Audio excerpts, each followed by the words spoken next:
There's a future form. Dúnmharú and Doris ag a cúig a chlog. So the door will be closed at 5. Okay? They would close the door would be closed at 5. Gunfi and Doris ag a cúig a chlog. Okay, and then they used to close it. Gunti and Doris ag a cúig a chlog. And then the last one, may they close the door firmly. Go nuntur and Doris go dengen. And not expecting to memorize these. If you look in an Irish dictionary or grammar, you're going to see a page for every verb there that has all the different forms of it. The reason I decided to put this in here is just so you get an idea of what the range are of the things in Irish. So what you have in there in sentence A is the imperative, the command, do something. Sentence B, it's the past tense, or an amshirchacha in Irish. Third one is the present continuous. I call it amshir laithrach if you have those little color charts. That's things that you do regularly. Okay? Sentence D is the future. Okay? An amshir ashtanach, they call it in Irish, the future. That's things that you will do. Sentence E is the conditional. It's called the mo chanilach.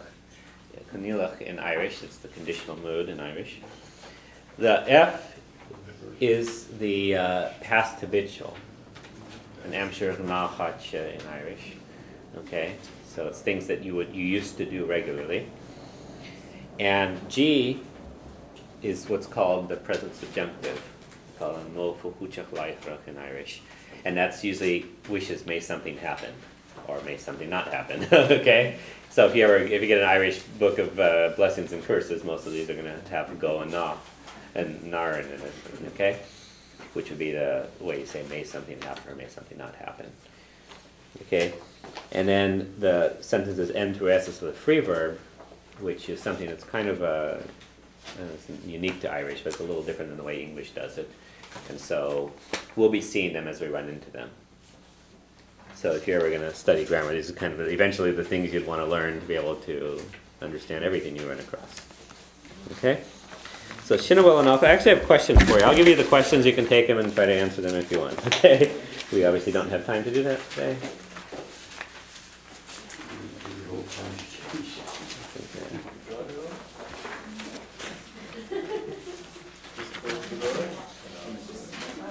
Yeah, and some of these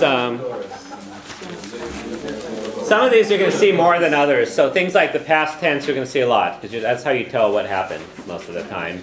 You're going to see the present when you're talking about yourself, for example, and what you do. Here's what I do. Here's what he does.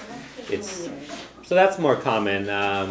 The ones with egg in them are pretty common. The ones with the futures you see a lot. The past habitual would only be, a lot of times people use past instead of that now, so it's simpler. The ones that we're going to be using mainly in here are going to be past. Subjunctive you don't really use that much. It used to be used more and it's being used less now. So really the ones that we're going to focus on are going to be the past and the present and the future, because that's really what most of what you're going to run into is. But it's good to know the other stuff's there if you ever run into it. Okay? Go to Maha Give Galer. Well, Tirsha, whatever it is. You're tired now. You'll sleep good today, right? They call us Sava Give Galer.